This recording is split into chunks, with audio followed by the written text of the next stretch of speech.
এই কন্যাশ্রী যে প্রকল্পটি রয়েছে আপনারা জানেন, তাতে এই কন্যাদের তাদের শিক্ষার জন্য প্রতি বছর বার্ষিক হারে 1000 টাকা করে দেওয়া হয় K1 মাধ্যমে।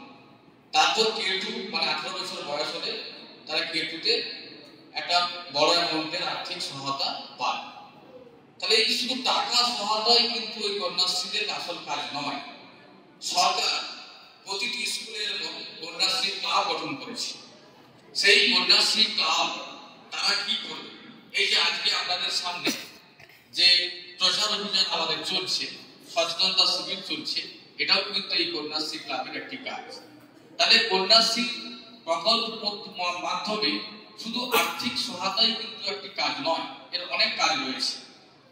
এরপর আমি যে বিষয়টি আপনাদের সামনে বলতে চাইছি যে আজকে আমরা এখানে এলাম কেন, এই বিষয়টি আগে আপনাদের সামনে ব্যাখ্যা করা দরকার আছে।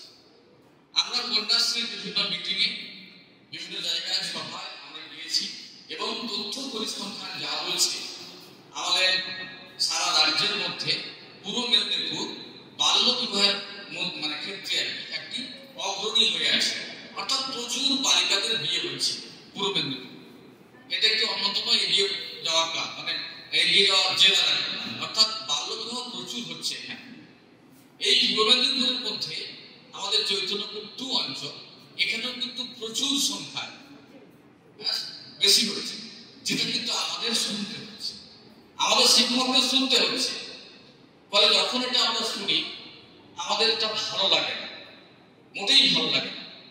তো আমাদের বিদ্যালয়ে কন্যাশ্রী ক্লাব রয়েছে, তাই যখন আমাদের এরকম একটি ক্যাম্পের কথা বলা হয় তখন আমরা ঠিক এই রিজিয়নটাকে আমরা চয়েস করেছি, যেখানটাতে এইরকম একটি এই জিনিসগুলো বেশি আকারে হয়। অর্থাৎ 18 বছরের কম বয়সী মেয়েদের বিয়ে হয়ে যাচ্ছে। তাহলে এটাকে রুখবো কি করে?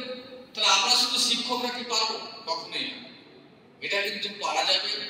আমরা শিক্ষক, আপনারা অভিভাবিকা, আপনারা এলাকায় যারা মায়েরা রয়েছেন, যারা বাবারা রয়েছেন, যারা বিভিন্ন স্তরের অভিভাবক শ্রেণীর মানুষরা রয়েছেন, সকলে মিলে একটা যৌথ যদি আমরা প্রয়াস চালাই তাহলে কিন্তু রক্ষা যাবে।